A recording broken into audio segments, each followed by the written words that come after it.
Well, it's been a bumpy all ride. It's been some ups and some downs.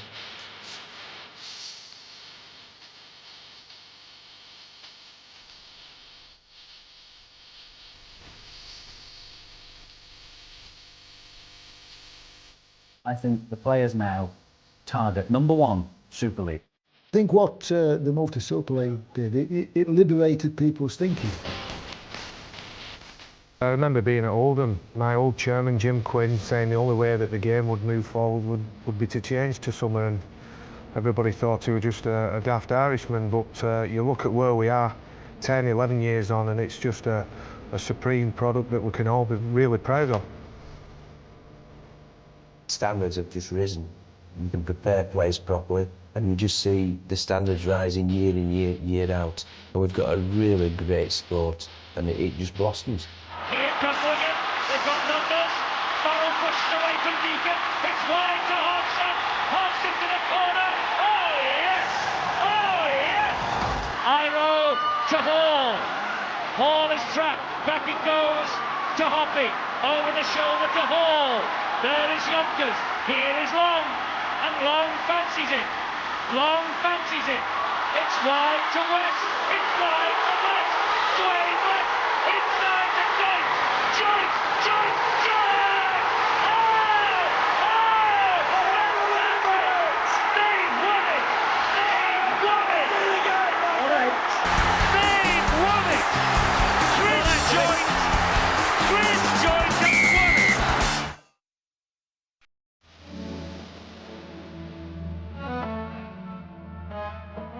The game was in pretty poor shape in the mid-90s. Wigan dominated, of course, and created new standards in many ways, but left other clubs in the wake. So the game was in pretty poor health and certainly needed a radical change. The move to summer was proposed as a radical change and was starting to gather momentum. But of course, when Moose Corporation came in the way that they did, that overnight brought a more than radical change.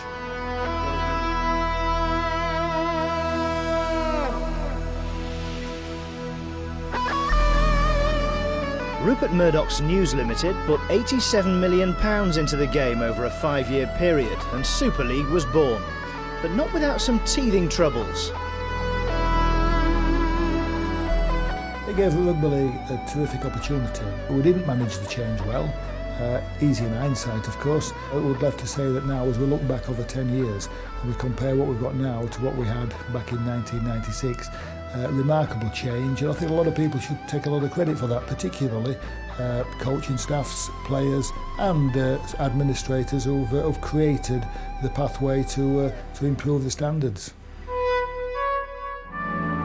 The game of rugby league also underwent a major image change. It may not have suited everyone at the time, but the brave new world had to be grasped and risks had to be taken.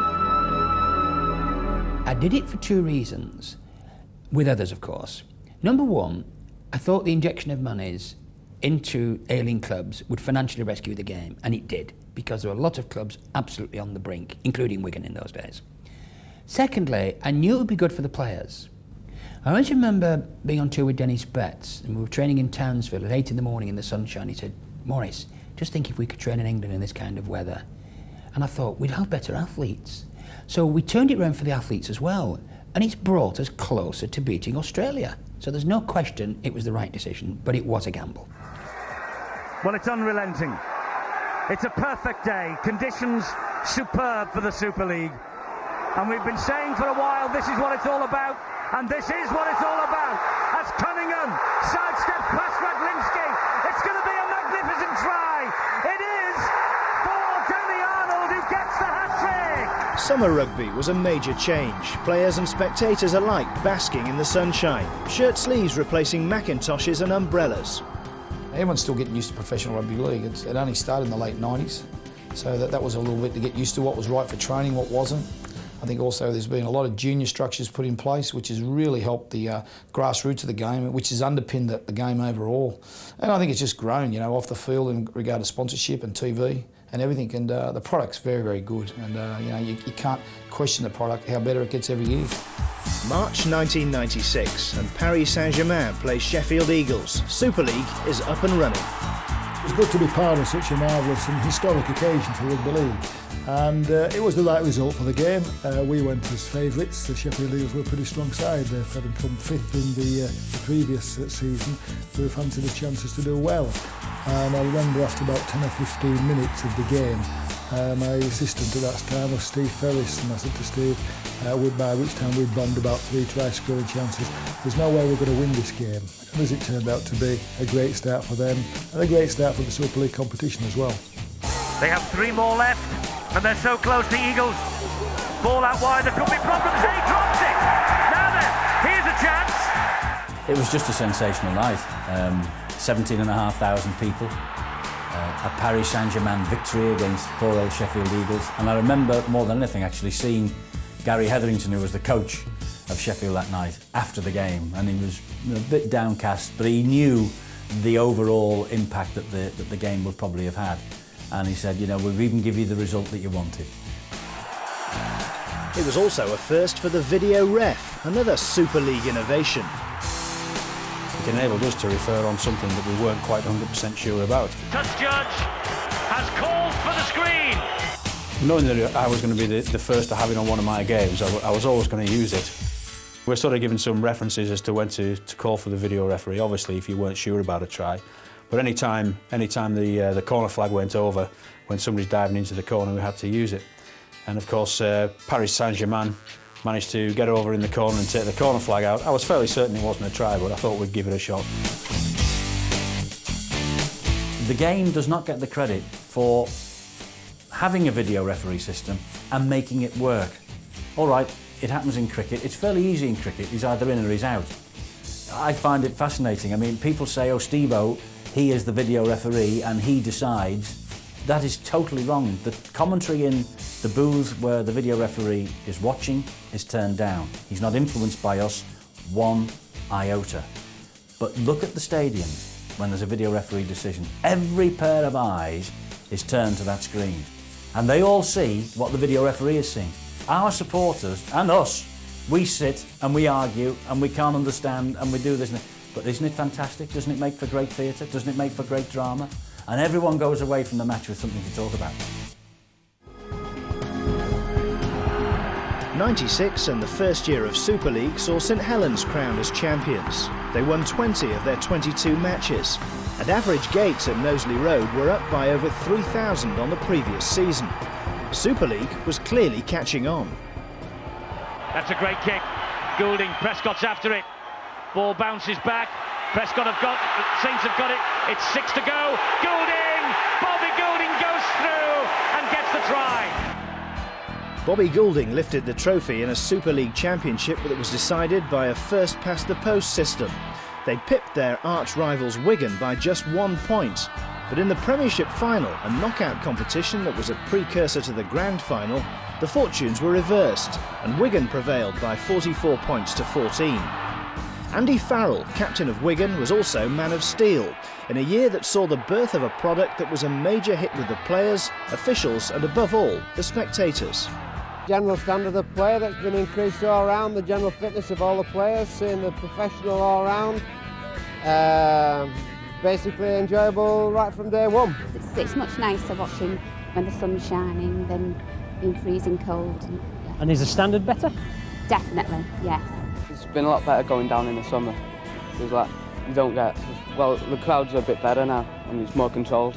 Everybody was wondering what it would have going to be like. Everybody was making plans and everybody thought, yeah, certainly at the Bradford Club, let's get a grasp of this and let's go forward. Players are more athletic and they're getting more so year by year. Every advent of Super League they've got bigger and faster and stronger. You try to look for the cutting edge as a coach, and some of the basic principles of rugby league still apply. That's why it's such a great game, because it's very brutal, it's a lot of contact and a lot of collision in the game, and that's what makes it so exciting. But the skill levels have gone up and we can see that week in, week out in the product now.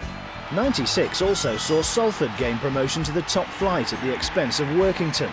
The City Reds were back in the big time. Super League's been good for our game, there's no question about that. I think that it gave us the lift in the game when we needed it most. And I think that as the years have unfolded, it's certainly been a testimony to everybody who put that effort in them early days. 1997 was the year of the Bull. Jimmy Lowe's Man of Steel and Player of the Year was instrumental in guiding Bradford to their first Super League title. Both on and off the field, the Bulls were a revelation. Bradford Bulls took Super League by the scruff of its neck and ran with it and showed everybody else. And to a large extent, they still do. They still do show everybody else how Super League should be done.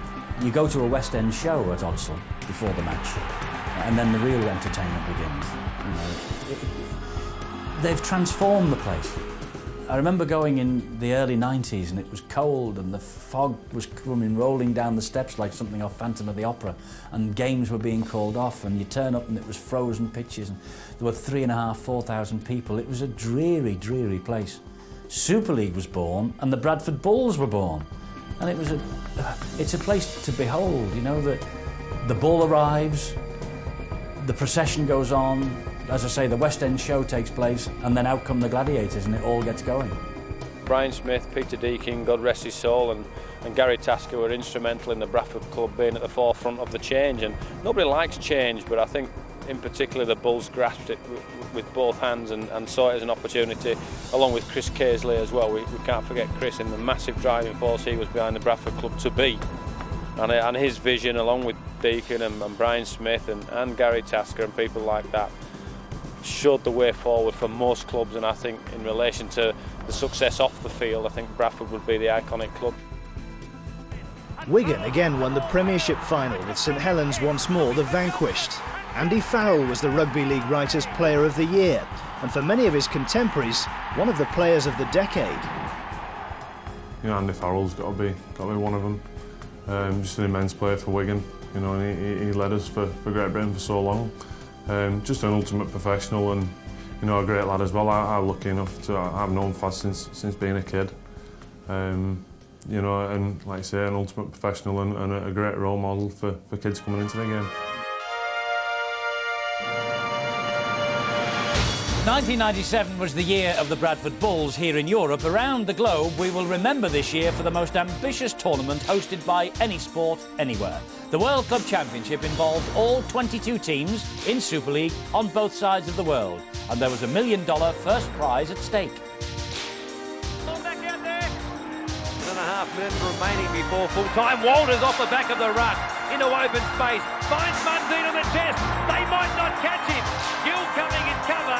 Mundine will score to the right-hand side of the post. And is that the winning try for Brisbane? The first World Club Championship wasn't exactly a success, but was it just a blip? That was more than a blip, that was a disaster, in my view. And it shouldn't have been designed like that. The truth of the matter is that I'd gone to Australia and spoken to Ken Cowley, the chairman of News International, who was behind the launch of Super League in Australia, the officers that he had working for him, including John Rebo, of course. And we came up with a wonderful opportunity to interrupt the standard, what is now the NRL season in Australia, for a few weeks to have this World Cup Championship. The intention was only to have the best 4 clubs in England and the best 4 clubs in Australia. So I faxed back and said we had a deal.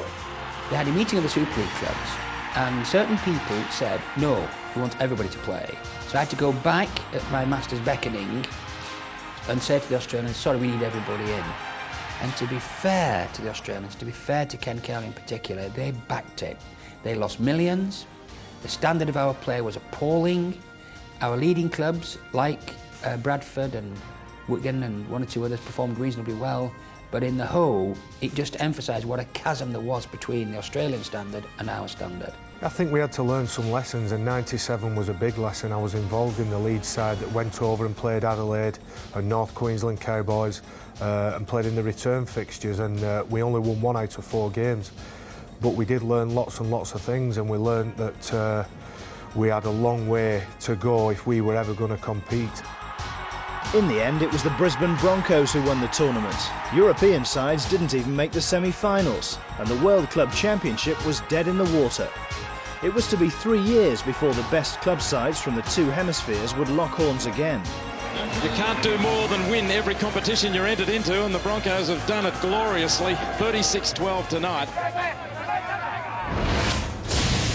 Brisbane Broncos, then, the best club side in the world. Now, Steve-O, this World Club Championship was a brave concept by the people in Super League, but because of the European team's failure, there are too many people, I think, prepared to write it off. Now, that, to me, is a little unfair. Yeah, I must agree with you. I think that what it has done, it's shown us the way. It's got a lot of our players and most of the clubs off their backsides, realising that there's still a long way to go before we can even match it, never mind take over the Australians. At the end of the 1997 season, more problems. The brave experiment that was Paris Saint-Germain failed, and they left Super League. As the season went on, it became logistically, I think, more and more difficult for them. They were playing them in the domestic competition and expecting them to double up in Super League. So the number of games that they were playing was absolutely ridiculous. You sense then that they just weren't doing things correctly, logistically, both on the playing side and off the playing side. And you know, it's hopefully the French Federation and Super League itself have learned from that lesson, and the Catalans' exercise will be much more successful. 98 saw Hull and Huddersfield replace Paris and Oldham. For the Humberside club, it was to be a much more successful season, and they finished a creditable 9th.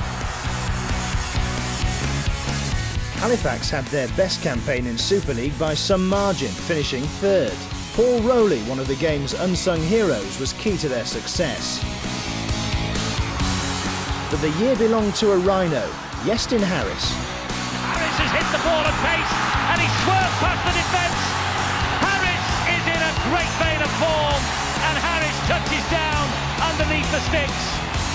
And Iestyn Harris with a quite memorable try in this match.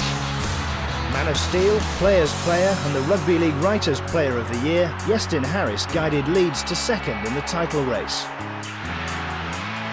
But it was Wigan who took the spoils in 98. Speed, look at this! Robinson aiming for the corner, Fowler after him, and Robinson, breathtaking! Absolutely breathtaking, that try! In the inaugural Grand Final, Wigan won their one and only title to date, despite Leeds scoring first. Sheridan to Blackmore! Blackmore with the first try! At the time, it was very controversial, and people were pretty much addicted to the first past the post principle, and the idea that you had to go into the playoffs to prove that you were the best team seemed a bit alien to British sport at the time, but it's been proved triumphantly correct as the way of going about things. Wigan eventually won the match 10-4. Another major British sporting occasion was born. Robinson! Robinson, what a try! Billy Weirs with a try under the sticks. The grand final has been the one thing that we can be really proud of, and it's a fantastic occasion. Old Trafford really is alive with rugby league fans. I've been there as a fan, I've been there as a player, and both really fantastic occasions that all the family can go. We're very proud of our game, and we can walk with our heads held high, knowing that mums, dads, kids, grandmas, granddads, aunties, uncles can all sit together, and you can sit next to people from opposing sides and rival sides, in fact, and have the banter and nothing happens. So Andy Farrell has got the trophy from Dave Whelan, gives it a kiss, and Wigan are the 1998 Super League champions. I'll tell you what, is that what grand final football's all about? I want to be here every year. The atmosphere, the game itself, absolutely outstanding game. Both teams absolutely marvellous tonight. There were a lot of people who said it will never work. There were people in high places at Rugby League who said, oh, Saturday night Saturday night at Old Trafford? I think you're really having a chance here. I don't think it's going to work. We got 30-odd thousand the first year. We got 40-odd thousand the next year. We got 50-odd thousand the next year. Then we got 60s, and now we sell it out. It is the greatest night of the Rugby League year. There is no question about that. Super League 4 saw the Bradford Bulls top the league. Matthew Elliott was Coach of the Year, and Leon Price was named Young Player of the Year. The Bulls had consolidated their position as one of Super League's leading lights, but some clubs found life much more difficult. Gateshead in their first year finished 6th, but they couldn't survive and eventually merged with Hull. Can be a rude awakening for clubs when they do drop out. And I mean, some clubs haven't helped themselves at all. They've spent themselves almost into oblivion in a vain attempt to stay in the competition, and there's always a risk of that happening. 99 was the year that Super League, for the one and only time, had experimented with a 14-team competition. I would always, and I've always said it, I would want a 14 competition with 14 sides in it. A club enjoying one of its best seasons in Super League was Castleford. They came 5th in the table and within a hair's breadth of a place in the grand final. This famous West Yorkshire club was on a real high. The heart of rugby league beats as strongly here as anywhere. Everyone connected with the club has a real passion for the game, including groundsman John Lupton. Everybody wants a Wembley. Aspirations of wanting to have a best pitch. I think that's what's encouraged a lot of groundsmen with TV and Super League. Obviously, it's high profile, presentation. I mean, now everybody's looking to have a surface that's next to none. I think it's good. It's far better in the summer, obviously, when you've got your T-shirt on and you're cutting and whistling away. It's lovely. The grand final of '99 saw title holders Bradford take on St Helens. In a low-scoring game, Henry Paul gave the Bulls an early lead. It lasted until the 65th minute when Kevin Iro went over for the Saints. And Sean Long kicked the goal that gave the men from Knowsley Road their first grand final trophy.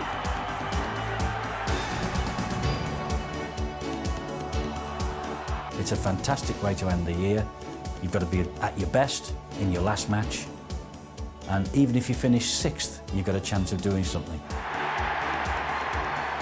It's not my hour at all. I think the players have put the bodies on the line today.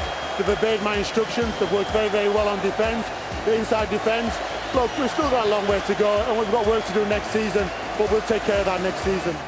For Ellery Hanley, there wasn't to be another season, but the Saints would be back. The year 2000 and a new millennium. For Super League, the future had already begun. But for Sheffield, like Gateshead before them, a merger signalled a fall from grace.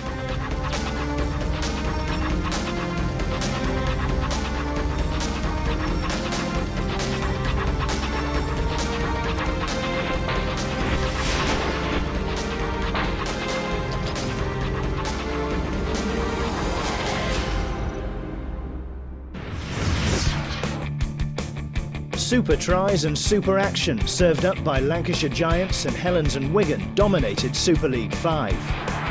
This is Neil Cowie. It will be pretty tasty among the forwards all night. Newton into the arms of Willie Peters. Wide net to Farrell, and Farrell steps. Support inside it. Farrell won't need it. Wonderful try. Andy Farrell. Cowie goes down. Heavy challenge there from Danny Farrar. Well, it's not only warm out there because of the temperature, but it's getting a bit tasty as well in the forwards. And here is Farrell, not playing as a forward today, but a stand-off. Oh, that's a beautiful ball. This is wonderful skill. Trial to go here. Renoff has stolen it. Yes! What a try! Cunningham away from G. Wellens! Oh, what a great ball! Great ball to Tuilangi. Great ball to Sean Long. St Helens keeping it alive now. They're loaded down the left side. Hoppy will score for Saints. And there's a big problem for Cunningham. The ball is slid across. It's picked up underneath his own post by Martin. And Tommy Martin's away. Looking for Sullivan. Gets it in. Sullivan now. One blue jersey. Surrounded by red and white. Support is there from Hall. Sullivan. What a try! It will be a try! It is a try!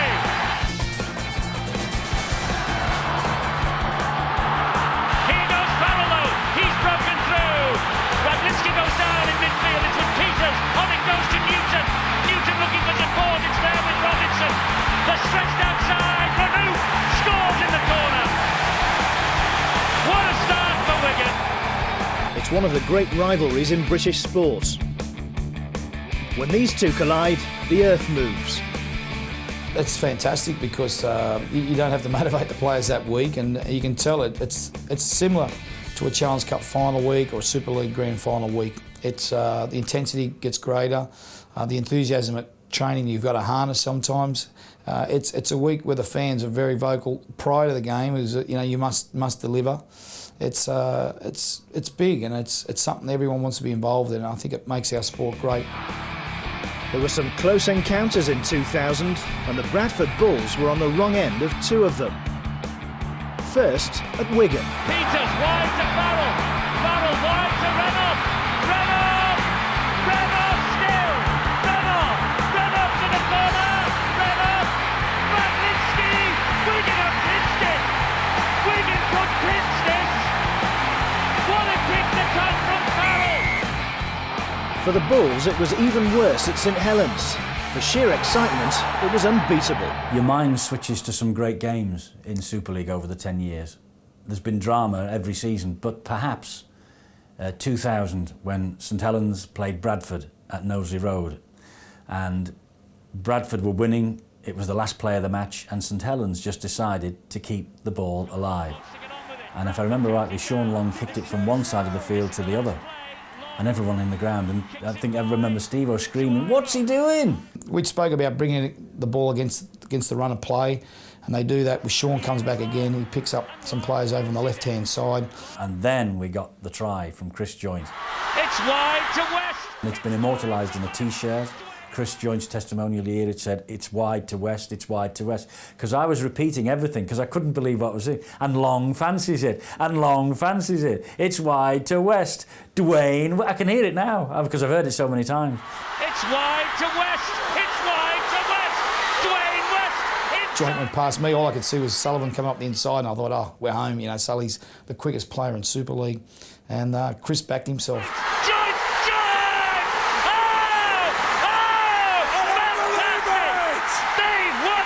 Commentators should not get excited. Commentators should keep a lid on their emotions. Wow, we blew a fuse that night. It was just a sensational, sensational try. And then I remember Neville Smith cut to the picture of Matthew Elliott in the front row of the stand, and he'd stood up like everybody. And of course his seat had flipped up, and he went to sit down, and he ended up on his backside. And he was just crestfallen, and he was heartbroken. But St Helens, the ground was alive apart from the Bradford end. Everyone couldn't believe what they've seen. The St Bernard mascot was on the pitch. He'd lost the head of St Bernard. Sean Long had the head of St Bernard on him. And Sean Long was going to take the conversion with the head on until somebody said, you better take it off and do it properly. What a moment. What a moment in sport. What a moment in rugby league. It'll last for years and years because it's now immortalised in the T-shirt. Been there, seen it, got the T-shirt.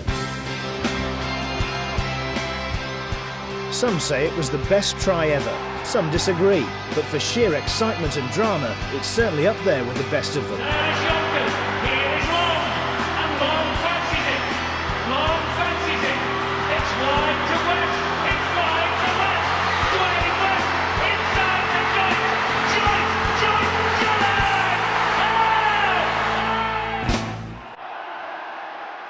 In the grand final, St Helens and Wigan took to the stage at the Theatre of Dreams. They both played their part in a terrific game, but St Helens eventually came out on top. Second phase was non-existent. Sculthorpe! Sculthorpe! Almost through again. Great tackle once more by Willie Peters. Wellens in quickly at dummy half. Joint fumbles. Regathers. Gets the ball away to Hoppy. Hoppy! Scores the first try! Martin has picked it up. Wellens! Great defence from Redlinski. That's the reason why Frank Endicott brought him from full back to the centre. Make sure his defence is Joint! Will score, Saints! Newton. Peters. Tony Smith. They've got men on the overlap out wide. Farrell! Farrell, back it goes! Tony Smith! Oh, Wigan are back! Wigan are back in the shout! It's on. The celebrations are underway off the field. They've got 20 seconds before the celebrations start on it. And Stankovic! Sullivan's there! They're going to finish! They're going to finish with a try! Saints have won it! Saints have won back-to-back titles for the first time in 30 years! That made that final probably the most enjoyable lot, you know, with it being the local derby between St Helens and Wigan. But I must admit the two games against Bradford have been so close that, you know, to finally get the result, you know, at the end of the game has been immense. 2001 began with St Helens beating Brisbane in the World Club Challenge. This new competition, pitting the best of the southern and northern hemispheres against each other, had begun the previous year and was an attempt to remodel the failed World Club Championship. Good tackle, Joint. Last one. Brisbane within 2.5 metres of the line. Trying to pitch one from dummy half. He's over, is he? The referee wants to go to the screen. I think Berrigan has got it down. And here comes the decision. The try is given. There's Long. And he hits it straight at Lockyer, but it just bounced in front of the Brisbane fullback, and he gained a few more valuable metres there. What sort of energy now in the Saints chase? Pretty good line, they've coughed up possession. Joint has it back for the Saints. Here now is Matautia. What an opportunity for the champions. They're 10 metres away. Long to attack the line. Sculthorpe will score. Paul Sculthorpe for St Helens. Prittis, Berrigan, Myers, beautiful support, brilliant, absolutely brilliant play, and a great try from Philip Lee. That was rugby league par excellence. Let's see how this latest attack from the Broncos develops. And there is Myers. Oh, he's over, is he? He is. He's stretched out, and the try is given. Now then, Cunningham. Good hands. Long gets there. Sean Long. Referee takes a look at the touch judges. No need to reverse it on to the video referee. And Long gets the try. The Saints, they have the sense of something here. This is Cunningham. Great run. Great run from Cunningham. Myers with a good tackle. And just listen to the crowd get behind the Saints now. Long. Newlove has escaped Sailor. He's got men either side. Joint. Chris Joint scores. A horror start, but St Helens have snapped back like true champions, and the scores are level. The World Club Challenge is a great way to start the season. I think it's a fantastic launch, and especially when a British club wins it. Sure, we'd like to see occasionally it hosted in Australia. I think that would be a good thing, but the World Club Challenge has a great prestige for the club that wins it, and it is an event that can be built on. They're right under the sticks. Back it goes. Sculthorpe. He gives St Helens the lead. Paul Sculthorpe. Will we have another attempt from Long? He's set for it. Sean Long is there. Left-footed. Drop goal. He's got it. Sean Long has got it. And St Helens, I think, are going to be crowned as World Club champions. Look at the joy on the terraces. The confidence that Ian Millward has instilled, the ability they have, fantastic. Great night for British Rugby League. Fantastic. They're taking the tackle. That's it. That is it. St Helens have cracked the world. Oh, what a night for the Saints. St Helens are the champions of the world. Unlike the World Club Championship, the new concept survived, and Super League clubs were to prove more than a match for their counterparts from down under. Halfway through the decade, Super League was thriving. Attendances were up, and full-time professional players were displaying skills and fitness levels that lifted the game to new heights. The summer concept proved a big hit. Coupled with improved playing surfaces, the game, regarded by many as the best there is, shone brighter than ever. In 2001, Bradford Bulls won their first league and grand final double. This thrashing of neighbours Leeds demonstrated their superiority. Robbie Paul, and here now is Gardner, and Gardner's going to get over for the third Bradford try. Oh, it's too easy. Henry Paul's kick out wide. Oh, it's claimed by Vicona. It's dumped down to Withers. Withers is in again. And that's the second for Michael Withers.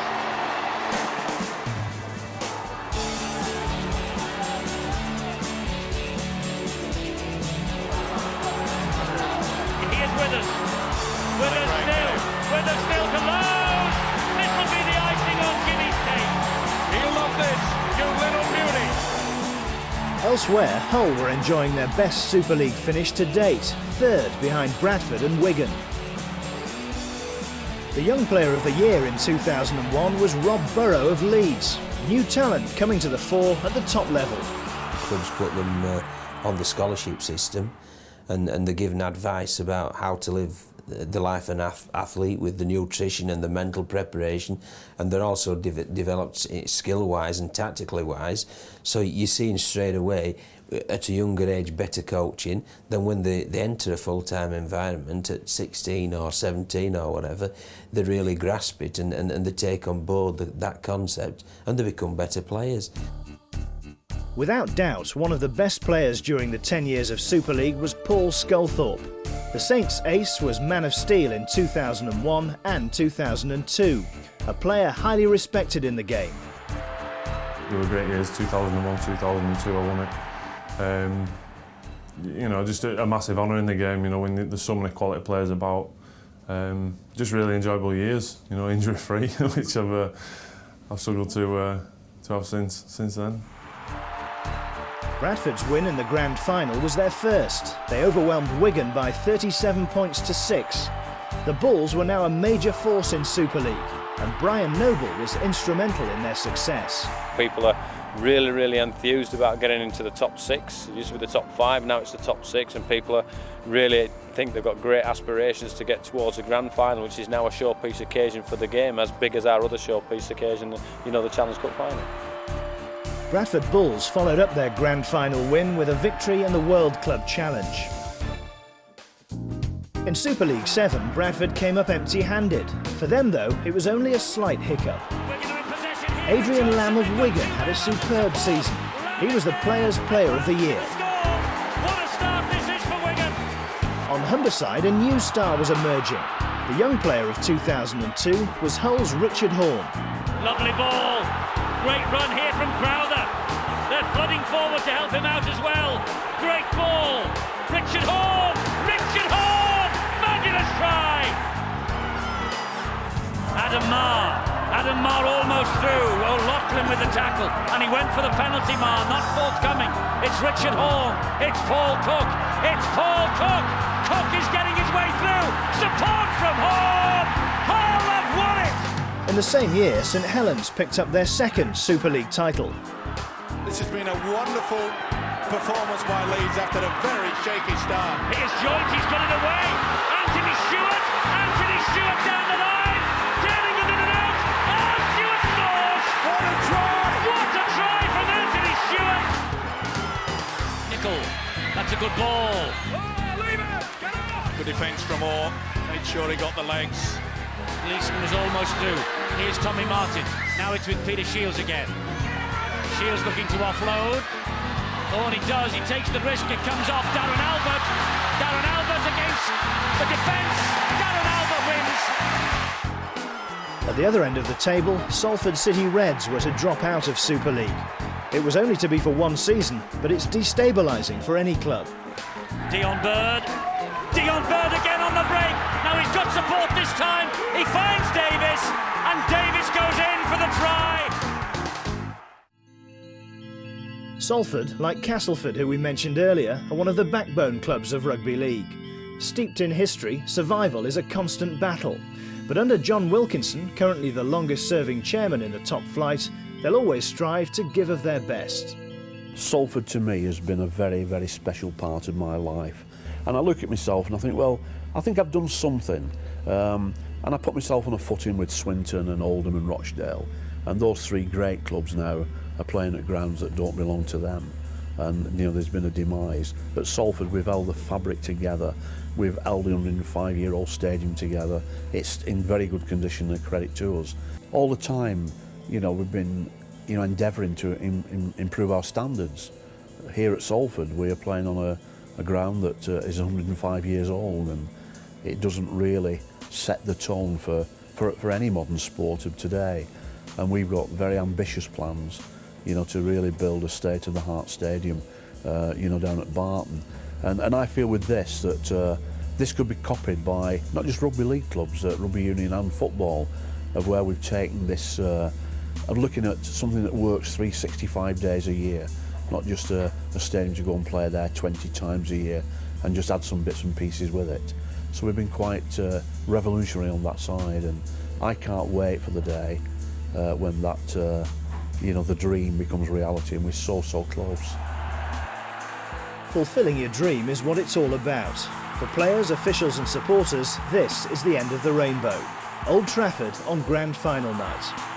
In 2002, 61,000 spectators, a new record, watched the closest match in its short history. St Helens eventually prevailing over Bradford by a single point. And here come the Bulls with Withers. Withers wide, it goes to Naylor. It's opened up for Naylor. Naylor is in. Bradford off to a wonderful start. And here is Long, and a kick out wide. Here's the first test of Vainicolo. Oh, he's allowed it to bounce. It's Gleeson. It's Gleeson for St Helens on the last. He offloads to Joint. It goes wide. Maybe the pass should have gone wide first. It's come out to Bennett, and Bennett will touch down.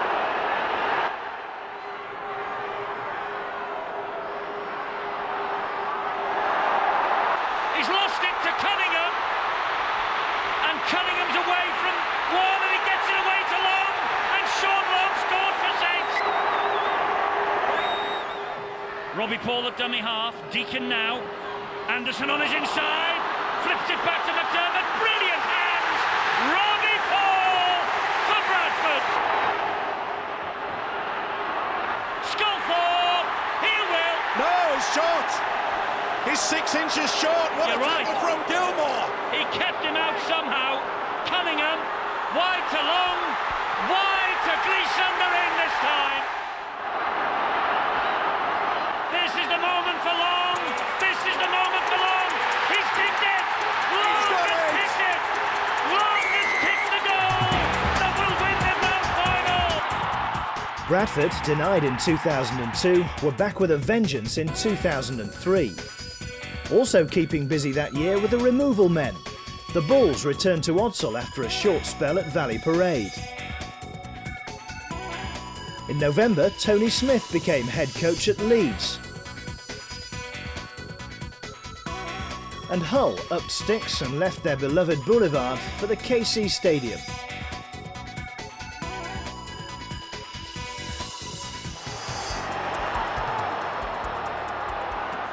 They're just creaking a bit. Kick to the corner. He's claimed it. He's claimed it. Yes, he certainly has. Chester with the kick. Try. For the Bulls, it was a happy homecoming, with average gates topping 15,000. The good times were back. All the way down just to Robbie Paul, and he'll give it to Vicona, who fancies taking them on. Vicona has got support either side. Here is Carl Pratt, and what a moment for Carl Pratt. Ferner, Duneman, here's the kick. It goes wide. Tester for Vainicolo. Comes up with the goods. What a take! Cleanly. He's away. Vainicolo's away. Calderwood has missed him. Vainicolo's going all the way. Vainicolo for Bradford. Underneath the posts. Man of Steel in 2003 was Jamie Peacock. The popular Bradford Bull also picked up the Players' Player and the Rugby League Writers' Player of the Year award. For near neighbours Halifax, though, it was a disastrous season. Only one win in 28 saw the men from the Shea drop out of the league. Relegation and promotion remain contentious issues. I'm a great believer that there has to be a way in and a way out of Super League. I think it's been right that it's been possible for teams to get relegated and promoted. I think that should be maintained in the future. I think that's essential to preserve the integrity of the competition, although I know not everybody agrees with me about that. In 2003, over 65,000, another new record, watched Bradford take on Wigan in the grand final.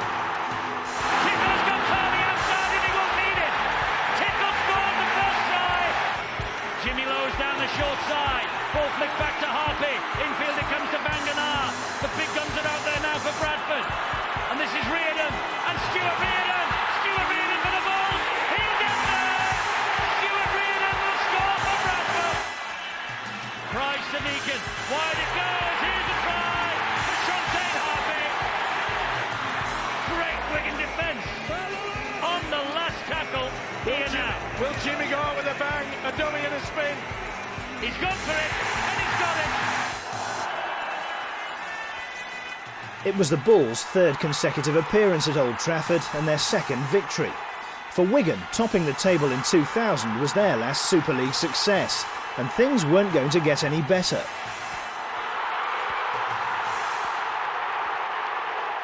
2004 saw Warrington play for the first time in the new Halliwell Jones Stadium. 11 months after a public inquiry, the Wolves had a new home. The fight for the new stadium and the promise of what that might bring. And you know, if we consider Wilderspool and the Halliwell Jones, you know, the two different stadiums on two different planets, the things that we can now do at the Halliwell Jones we could only dream of doing them at Wilderspool. We would never have got to that level. You know, we've yet to get to a final, we've yet to win a trophy, but they were distant dreams when we were at Wilderspool, and at some point we think they're on the horizon now at the Halliwell Jones. Hull equalled their best ever season in Super League, finishing third. Sean Briscoe was Young Player of the Year. Swooped on by Briscoe, and Briscoe is away, and Briscoe's on his way for a fourth try, and the points will go home to Hull. Sean Briscoe, 4 tries, and Hull have the victory that has been so long in coming for Sean McRae. Joy on Humberside, but despair in West Yorkshire as Castleford temporarily bowed out of Super League. Just down the road, Tony Smith and his team were bringing the good times back to Headingley with a league and grand final double. Last one, still inside their own half leads. Maguire, Burrow, and they take the chance. They're running it on the last with Sinfield. Burrow's inside him. Here's the speedster. There is Mathers. This could be a corking try. Maguire, back it goes to Diskin. Diskin stands, gives it to Maguire. Absolutely brilliant. It's a tremendous atmosphere every time you run out. You know that you've got the backing of the supporters to run out in front of anywhere between 16 and 21,000 fans. You know, it's great, and you know, you get your goose pimples on the back of your neck, and you know, I don't think there's a better ground in this country to play at, and every time you run out, you know, you're really looking forward to the game. Things were changing off the field at Headingley as well. Like many clubs, they were recognising the need to move with the times and provide the spectators with something different. We're in a competitive environment, we're competing against other sports and other things to do on Friday night. So what we've tried to do at Headingley, and I'm sure other grounds have done the same, is give a little bit of variety, give something that suits everybody. We've been fortunate with Leeds as such a vibrant city, and it's grown enormously over the past couple of years, and it's still doing so. You only have to look at the building work that's happening down Leeds. But blue chip companies, a whole range of different companies and businesses use the facilities here. We're very fortunate. What our task is to give them a great evening and match day experience so that they come again. When we first started, I was lucky enough to start with Sean when we first come 7 seasons ago. From what it was then, it's just grown massively. The numbers now are treble the numbers what we were doing 7 years ago. Super League's just getting busier and busier, and it keeps us boys out of trouble. Back on the field and having topped the Super League by a record 9 points, the Rhinos faced their old enemy Bradford in the grand final at Old Trafford. It was the first meeting of the two at the Theatre of Dreams. Here now is Robbie Ball scampering from dummy half. Good ball, and a little gap opens up. Ball is there, brilliant hands. Harvey, by Nicolo!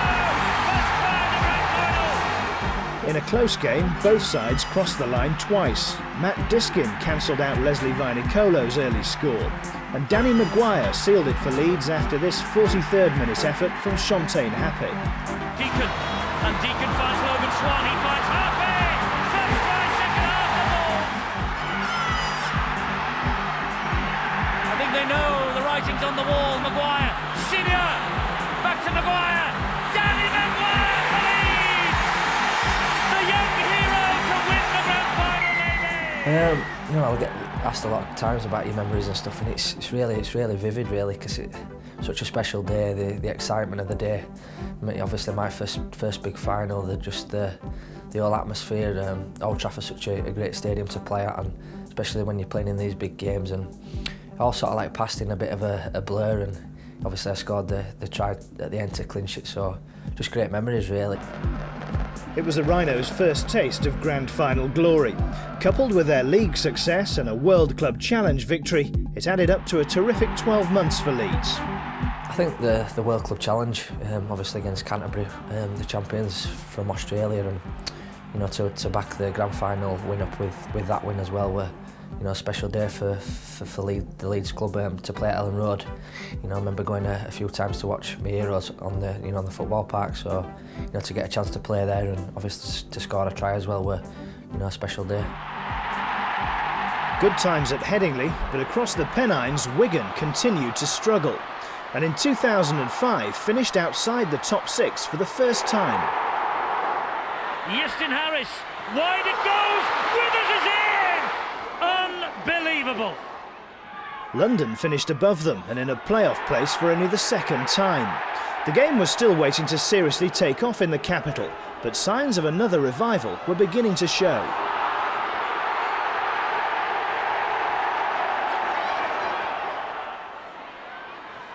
Warrington, ever present in Super League, had their best season in 2005, finishing 4th. But it was near neighbours St Helens who were to take the spoils for the 3rd time in the regular season. One man who was key to the Saints' success was Jamie Lyon. And he is Lyon again. Now if they score here, they will get a head of steam up. Jamie Lyon gives the ball to the winger. The young man's in. And suddenly Leeds are rocking as Cunningham attacks the line, gets the ball away.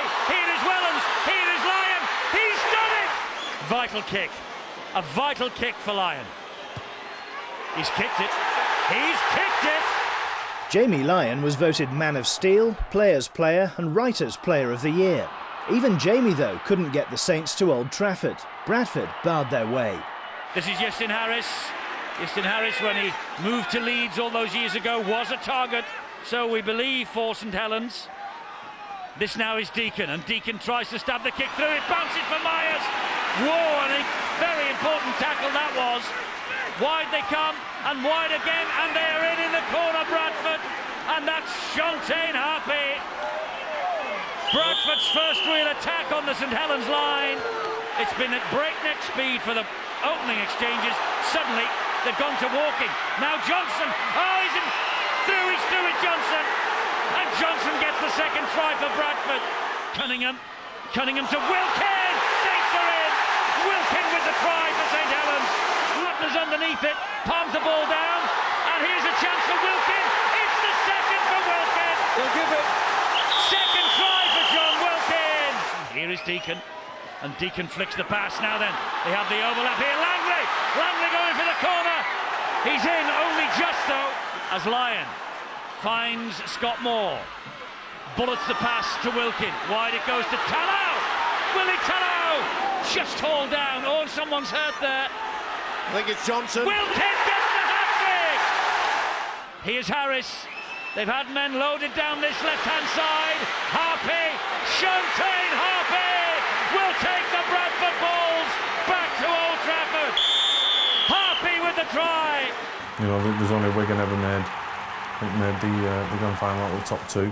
It's proven that, you know, that it does favour, you know, the higher you finish, the more chance you've got of making or winning the grand final.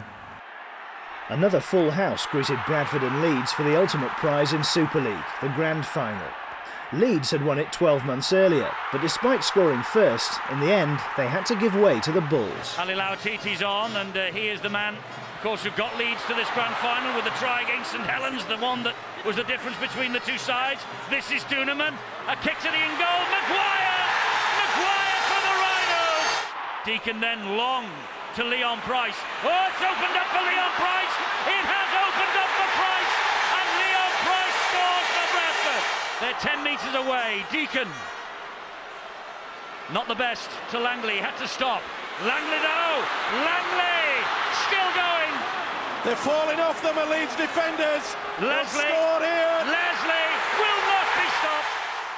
For Bradford and coach Brian Noble, it was their 3rd grand final triumph in 5 years. For the record, the Bulls had been the most successful team in Super League's brief history. It was a decade that had proved to be an outstanding success. Well, when Super League was first born 10 years ago, I think many people thought it was a great idea but wondered how it would actually work. I think 10 years later it's proved itself and it's been a fantastic success. When you look at the monies that's been generated in the game now, our turnovers have increased significantly, and we're now seeing clubs make profit, which is unheard of in many ways. All clubs used to end up making a loss, in some cases a big loss. Well, now I don't believe there's any excuse for anybody to make a loss nowadays in the way that the game is structured. So we now see proper operational businesses and where we're striving to be successful both on and off the field. Hopefully the Rugby League can keep expanding the way it has done, like say in Catalan and London, and you know the conference is spreading the game all over the country. You know, hopefully the Rugby League can keep spreading, because you know it is the greatest game, and anybody who it's getting people to see the game, and once they do see the game, you know, I think they're hooked. I just think standards will continue to rise, and I look forward to that. And I just look forward to the game progressing, and you know, crowds are on the up, stadia are better than ever, and playing standards are as well.